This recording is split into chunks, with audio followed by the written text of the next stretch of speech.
The voice on the phone was muffled and terrifying, but what destroyed me wasn't the ransom demand. It was recognizing my own son's breathing pattern on the other end. It was 3:17 in the morning when my phone screamed me awake. In that disorienting moment between sleep and consciousness, my first thought was that someone had died. At 72, you learn that calls at this hour rarely bring good news. I fumbled for my glasses, heart already racing, and answered with a shaking voice. "Mrs. Martinez." The voice was distorted, mechanical, like something from a horror movie. "We have your son." The words hit me like ice water. Kevin. My Kevin. The room started spinning as I gripped the phone tighter, my arthritis forgotten in the surge of adrenaline. "If you want to see him alive again, you'll listen very carefully," the voice continued. $50,000. Cash. No police, no questions, or Kevin dies tonight. I couldn't breathe. My chest felt crushed, like someone had placed a cement block on my ribs. This couldn't be happening. Not to my family. Not to my boy. "How do I know you really have him?" I managed to whisper, though every word felt like swallowing glass. "He's got that crescent-shaped scar on his left shoulder, from when he fell off his bike at age 9. The one you kissed better while he cried in your arms. He's wearing his lucky Cardinals jersey, the one with the small bleach stain near the bottom hem." My blood turned to ice. Those details, intimate, specific, personal, only Kevin would know those things. Only Kevin would remember me kissing that scar. Would know about the bleach stain I'd accidentally made while doing his laundry last month. But then, something else hit me. Something that made my stomach drop even further. I recognized the breathing. 28 years of motherhood teaches you things you never expect to learn. You know your child's cry from across a crowded room. You can identify their footsteps on the stairs, even when they're trying to sneak in late. And you know their breathing patterns, the slight whistle through the nose, the particular rhythm when they're nervous or concentrating. Hey, beautiful soul. Before we dive in, show some love with a like, tap subscribe, and tell me, where in this big, beautiful world are you watching from? Behind that mechanical voice distortion, beneath the theatrical threat and manufactured terror, I heard my son's breathing, the same pattern I'd listened to for countless nights when he was small and scared, when I'd sit by his bedside during fevers and nightmares. "Mom, please," came a muffled voice in the background, barely audible but unmistakably Kevin's natural tone. "Just do what they say. I'm scared." That's when the full horror crashed over me. This wasn't a kidnapping. This was Kevin, my Kevin, the boy I'd raised alone after his father died. The child I'd sacrificed everything for, terrorizing me for money. He was using my deepest maternal fears as weapons, turning my love for him into a tool for his own gain. The caller was back, giving me instructions about ATM withdrawals and wire transfers, but I barely heard the words. My mind was reeling with the impossible reality. My own son had orchestrated this nightmare. He was gambling with my sanity, my health, my terror, all for cash. As I sat there in my nightgown, clutching the phone in my dark bedroom, I realized that the son I thought I knew, the one I'd devoted my life to protecting, had just become my predator. And the worst part? He was counting on my love for him to make it work. The ransom call that was supposed to save Kevin's life had just shattered mine completely. I raised Kevin alone from the time he was 8 years old, after a construction accident took his father from us, in what should have been an ordinary Tuesday morning. One moment I was packing Miguel's lunch and kissing him goodbye. The next, I was identifying his body at the hospital. In an instant, I became both mother and father to a grieving little boy who kept asking when Daddy was coming home. Those early years were brutal. I worked double shifts at Roosevelt Elementary, teaching 3rd grade during the day and tutoring struggling kids after school. Weekends meant cleaning offices downtown just to keep our heads above water. I remember Kevin doing homework at my classroom desk while I graded papers, or falling asleep in the back seat of our old Honda, while I finished my janitorial rounds. Every sacrifice felt worth it when I saw his report cards. Straight A's, honor roll, teacher recommendations that made my chest swell with pride. Kevin was everything I'd hoped for in a son. He made varsity baseball as a sophomore, earned a partial scholarship to Arizona State, and had this infectious laugh that could light up any room. When he graduated high school as salutatorian, I cried harder than I had since Miguel's funeral. But these were tears of joy, of accomplishment, of a mother who'd somehow managed to raise a good man despite the odds. College changed everything. It started small. Kevin came home for Thanksgiving freshman year, talking about poker games in his dorm, how he'd won $200 in a single night. I should have seen the warning signs, but he was so excited, so animated telling the story. I thought it was just typical college experimentation. By sophomore year, the calls started. "Mom, I'm a little short on rent this month. Could you help me out? 500 here, 300 there." I dipped into my modest savings account without hesitation. Kevin was my investment, my legacy, my everything. If my boy needed help, I'd find a way. The gambling escalated quickly. What began as dorm room poker became casino visits, online betting accounts, and increasingly desperate schemes. Junior year brought bigger emergencies: credit card debt, borrowed money from dangerous people, academic probation from missing classes to chase his losses. Each crisis came with tearful promises to change, heartfelt apologies, and convincing explanations about how this was the last time. I refinanced my house twice, cashed out my modest teacher's pension early, paying hefty penalties, sold Miguel's vintage tools, my grandmother's jewelry, anything of value I could liquidate quietly. I told myself I was saving Kevin from ruining his future, that addiction was a disease, and I was being a supportive parent. But the truth was simpler and more devastating. I'd become Kevin's enabler, his personal ATM machine, his safety net that allowed him to gamble recklessly, because he knew Mom would always bail him out. Over the past 3 years, I'd given him nearly $40,000. My retirement account was empty. My emergency fund was gone. At 72, I was working part-time at the school district office because I couldn't afford to fully retire. Kevin knew all of this. He knew I was financially vulnerable, emotionally dependent on his approval, and psychologically programmed to sacrifice everything for his well-being. He knew exactly which buttons to push. And now, he was pushing the biggest one of all. The details in that ransom call weren't just accurate. They were impossibly intimate. The kind of knowledge that only comes from living inside someone's life for decades. "Your son mentioned you keep emergency cash in a coffee tin behind the flour canister," the distorted voice continued. "He said you're terrified of driving after dark because of what happened to your husband on that construction site." My hands started shaking violently.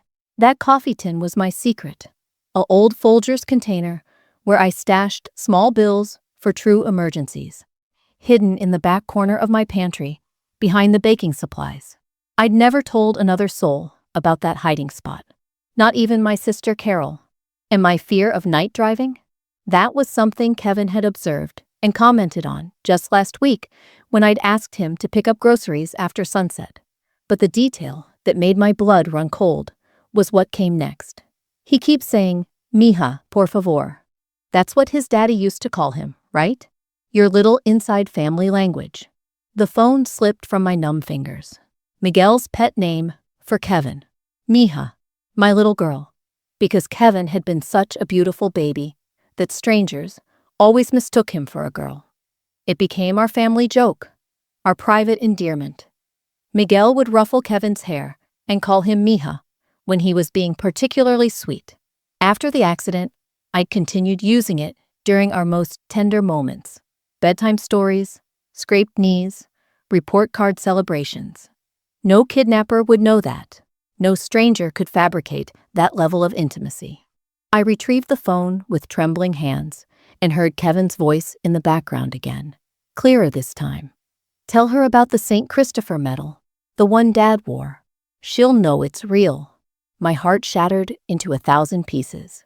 Miguel's St. Christopher medal, the one I'd given Kevin on his 18th birthday, telling him it would keep him safe, like it had kept his father safe all those years.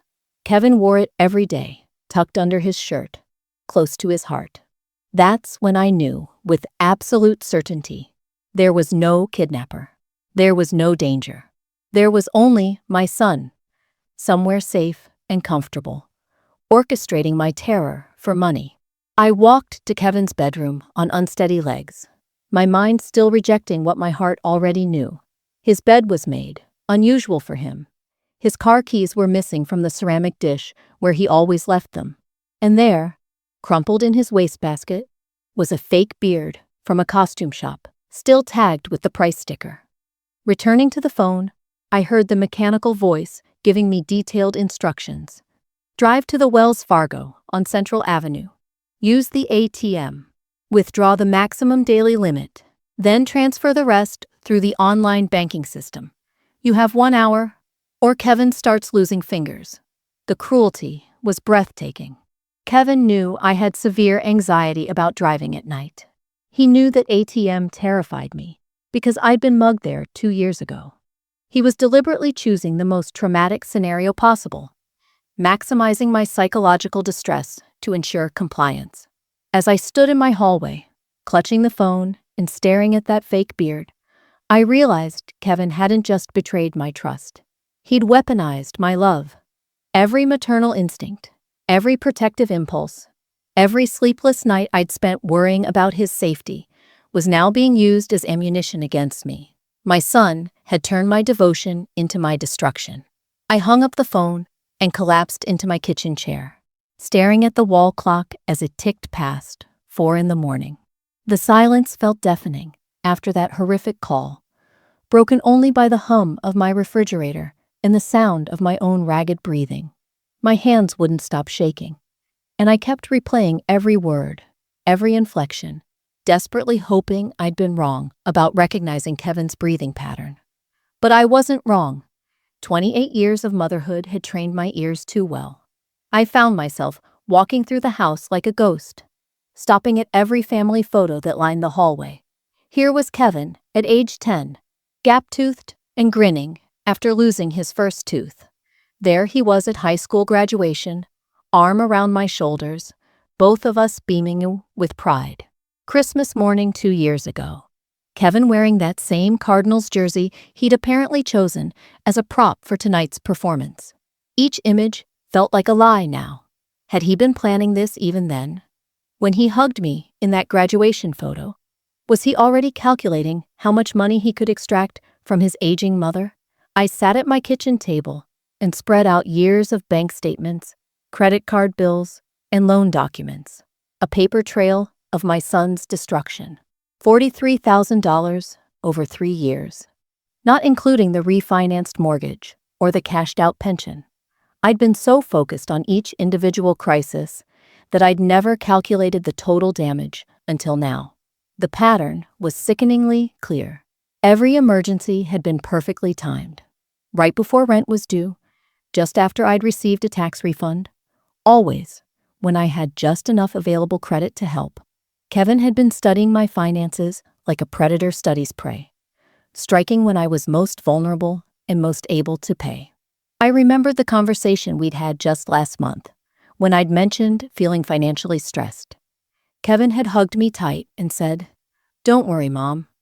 I'll never let anything bad happen to you. You're all I have left." The memory made me physically sick now. Even my anxieties about money had been information he'd filed away for future use. The worst part was the guilt.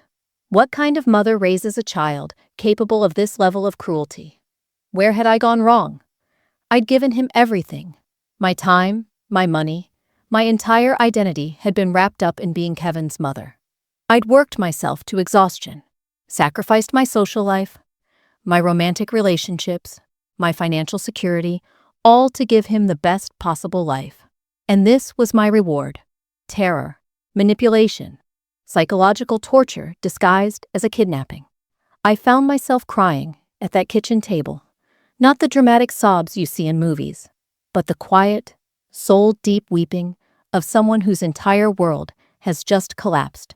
I mourn the son I thought I'd raised, the relationship I thought we'd shared, the naive woman I'd been just hours earlier, who still believed her boy was fundamentally good.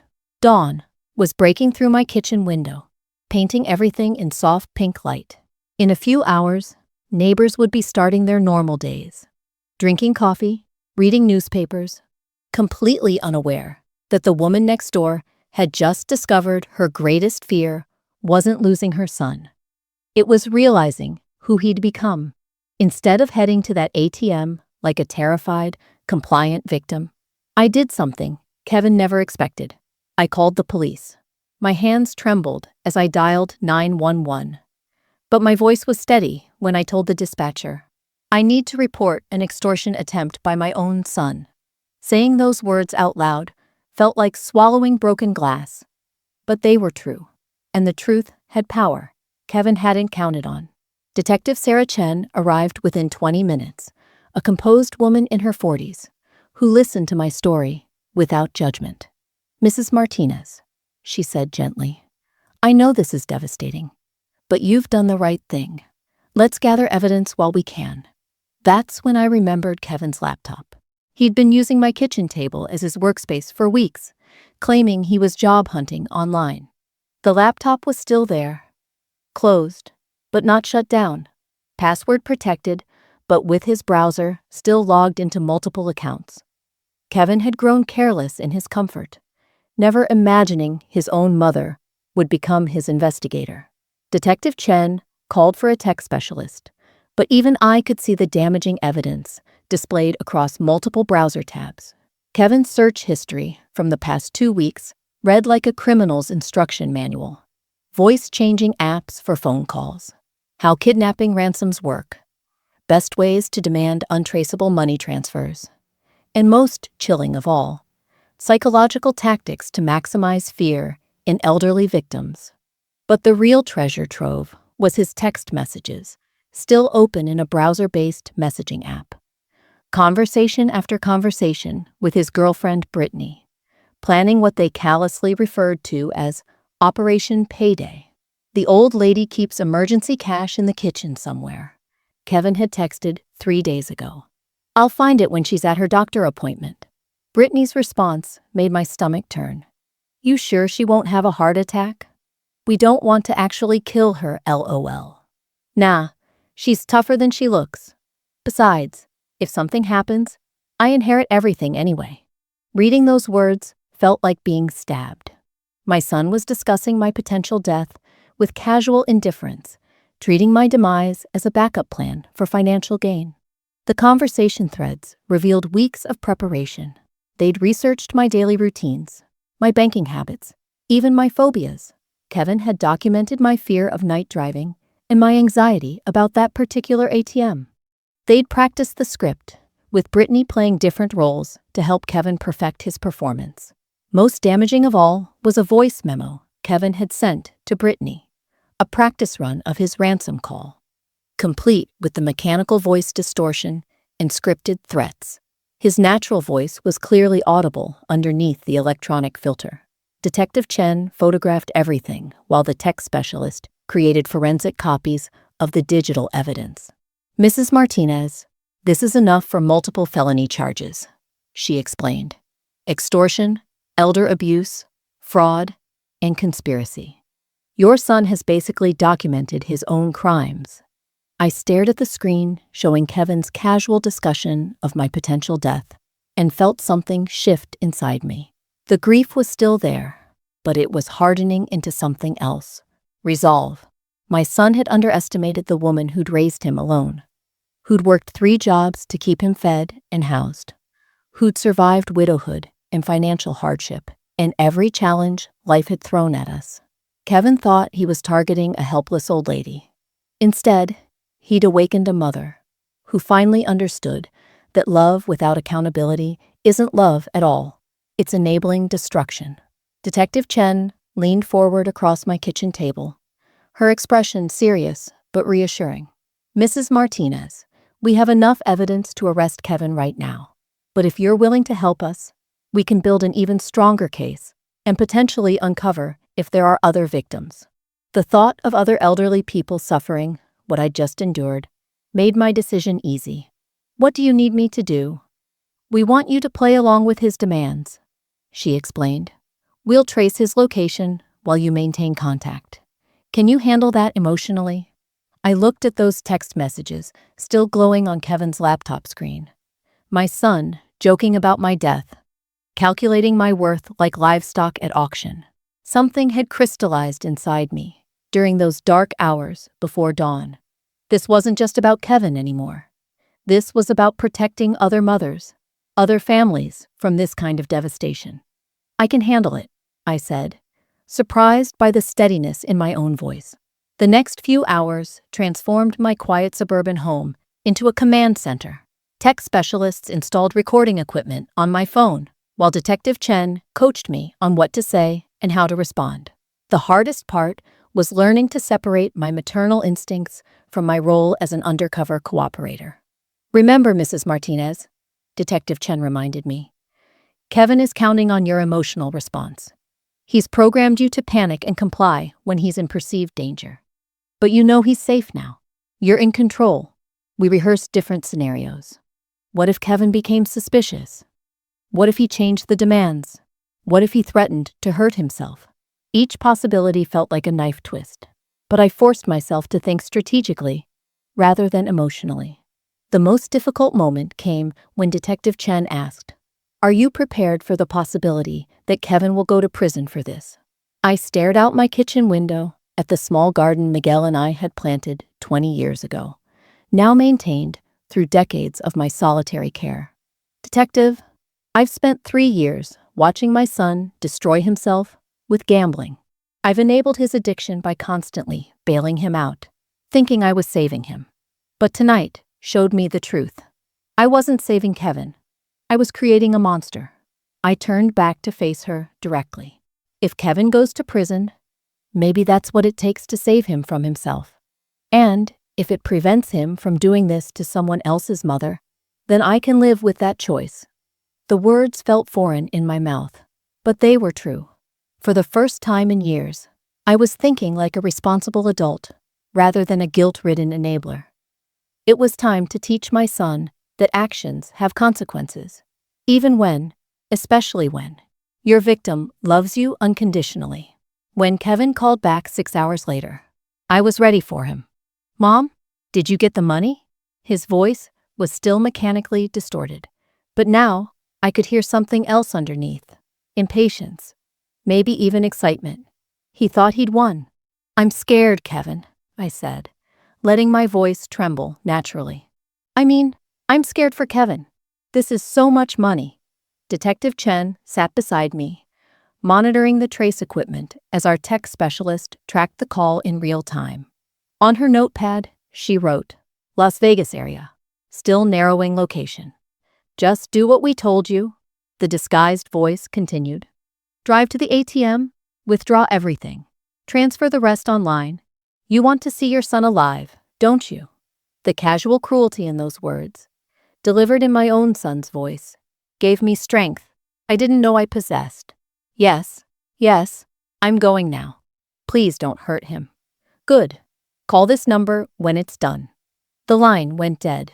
Detective Chen looked up from her equipment with grim satisfaction. "We've got him. Caesar's Palace, High Roller Suite. Las Vegas Metro is coordinating with us now."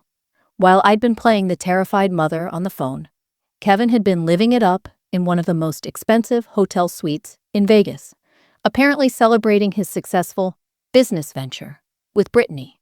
The irony was staggering. He was partying with money he expected to steal from his own mother's terror.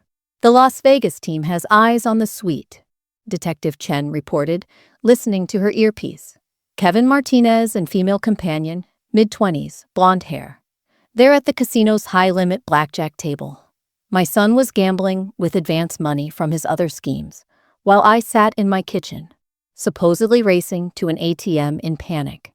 The image of Kevin casually placing bets while orchestrating my psychological torture filled me with a cold rage I'd never experienced before. "Mrs. Martinez, they're moving in now," Detective Chen announced. Through her radio, I could hear the controlled chaos of the arrest. Police! Hands where we can see them. Shouting voices, the crash of chairs, Kevin's unmistakable voice rising above the commotion. Wait! Wait! This is a mistake. Then, clearer than anything else, I heard my son's panicked voice. Mom? Mom, are you there? This was just a prank. Tell them it was just a prank. A prank. After hours of calculated psychological torture, after threatening my life and exploiting my deepest fears, after planning to drain my life savings while I believed he was in mortal danger, Kevin was calling it a prank. Detective Chen squeezed my shoulder gently. It's over, Mrs. Martinez. Your son is in custody. But we both knew it wasn't really over. It was just beginning. The local news picked up the story within hours. Arizona man arrested in Vegas for fake kidnapping. Scam against own mother. Watching my son's perp walk on the evening news felt surreal. Kevin in handcuffs, still wearing that Cardinals jersey, being led into a police station while the reporter detailed his elaborate extortion scheme. The media attention was overwhelming. Our quiet neighborhood suddenly crawled with news vans and reporters asking neighbors what they thought about the fake kidnapping case. I stopped answering my door and let my sister Carol handle the phone calls from distant relatives who'd seen the story. But the worst part wasn't the public humiliation. It was discovering Kevin's scheme went far beyond me. Detective Chen visited 3 days after the arrest with a thick file folder. Mrs. Martinez, we need to discuss something difficult. Kevin's girlfriend Brittany is cooperating with our investigation, and she's revealed additional victims. My heart sank as she opened the folder. Your neighbor, Mrs. Peterson, 2 blocks over. Kevin convinced her grandson was in jail and needed bail money. She wired him $1,200 last month. Another page turned. Mrs. Chen, no relation to me, from your old church. Kevin posed as a utility company representative, threatening to shut off her electricity unless she paid immediately with gift cards. The scope of Kevin's predatory behavior was staggering. 7 elderly victims over the past 6 months, all women living alone, all targeted through careful research of their families and vulnerabilities. My son hadn't just betrayed me. He'd become a serial predator, specializing in terrorizing elderly women. The family pressure began immediately. Carol called, crying, begging me to work this out privately. Kevin's paternal uncle, who'd been absent from our lives for years, suddenly appeared with lectures about family loyalty and forgiveness. Boys make mistakes, he insisted. You're going to destroy his whole future over money. Over money. As if psychological torture and elder abuse were minor financial disagreements. The breaking point came when Kevin called from county jail, 3 weeks after his arrest. The mechanical voice distortion was gone, replaced by the manipulative tone I'd heard 1,000 times before. Mom, I'm so sorry. I was desperate. The gambling, the debts. I wasn't thinking clearly. You know I'd never actually hurt you, right? It was stupid. But it wasn't malicious. I just need help getting through this. Same script, different crisis. Kevin was operating from the identical playbook he'd used for years. Crisis, apology, justification, plea for rescue. Kevin, I said quietly, you researched psychological tactics to maximize fear in elderly victims. You practiced scripts to terrorize me more effectively. You planned this for weeks. That wasn't, Mom. That was just research. I was trying to make it realistic so you'd believe it. I never wanted to actually scare you. The gaslighting was breathtaking. Kevin was rewriting history in real time, transforming calculated cruelty into misguided concern. You discussed my potential death with your girlfriend, like it was a minor inconvenience. I continued. You said if I had a heart attack, you'd inherit everything anyway. Mom, you're taking that out of context. I was just... Kevin. My voice cut through his excuses, like steel. I've spent 3 years enabling your destruction by rescuing you from consequences. I thought I was being a loving mother, but I was actually preventing you from learning that actions matter, that other people's pain matters, that love without accountability isn't love at all." The silence stretched between us before Kevin's voice returned, harder now, desperate. "So you're just going to abandon me? Let them destroy my life over a mistake?" "No, Kevin, I'm going to let you face the consequences of your choices. Maybe prison will teach you what I failed to, that other people aren't tools for your convenience." When I hung up that phone, I felt something I hadn't experienced in years. Peace. Not happiness, not relief, but the deep calm that comes from finally doing the right thing. 6 months later, I received a letter with the Arizona Department of Corrections return address. Kevin had been sentenced to 3 years in state prison after pleading guilty to multiple counts of extortion, elder abuse, and fraud. The judge had been particularly harsh, noting that Kevin's targeting of elderly victims showed a calculated cruelty that strikes at society's most vulnerable members. I held that envelope for 3 days before opening it, steeling myself for another manipulation attempt. Instead, I found something I'd never seen from Kevin before: genuine accountability. "Mom," the letter began in his careful handwriting, "I've been in mandatory counseling for gambling addiction, and my therapist says I need to write this without expecting anything in return. Not forgiveness, not money, not a visit, just truth." For 2 pages, Kevin detailed his addiction's progression, acknowledging how he'd weaponized my love and exploited my maternal instincts. He wrote about the other victims: Mrs. Peterson, the church ladies, elderly strangers whose trust he'd violated for gambling money. Most importantly, he wrote about the person he'd become and his commitment to changing in prison. "I know you'll probably never trust me again," the letter concluded. "I know I destroyed our relationship and hurt you in ways I can't fix. But I want you to know that your refusal to bail me out this time saved my life. If you'd paid that ransom, I would have escalated to worse crimes. Prison is where I need to be." I didn't respond immediately. Instead, I used my newfound freedom from Kevin's constant crises to rebuild my own life. The media attention had an unexpected positive outcome. I was contacted by the Arizona Attorney General's office to join a task force on elder financial abuse. My story, they said, could help educate other seniors about family-based financial exploitation, one of the fastest-growing crimes in America. I began speaking at senior centers, community colleges, and law enforcement training sessions. Standing at podiums across Phoenix, I shared the painful details of Kevin's scheme, not for sympathy, but for education. "Family members commit 60% of elder financial abuse," I'd tell audiences. "Love doesn't make you immune to being victimized. Sometimes it makes you more vulnerable." The work gave my pain purpose. Every month, I received emails from seniors who'd recognized manipulation tactics I'd described, who'd sought help instead of suffering in silence. Mrs. Peterson, Kevin's other local victim, joined me at several presentations. Together, we demonstrated that victims could reclaim their power. 1 year after Kevin's arrest, I was sitting in my garden, the same spot where I'd made the decision to prosecute him, when my neighbor brought over her mail that had been misdelivered. As she handed me the stack, she mentioned her grandson was visiting from college. "You know," she said, "after everything that happened with your Kevin, I had a long conversation with Tommy about money and consequences.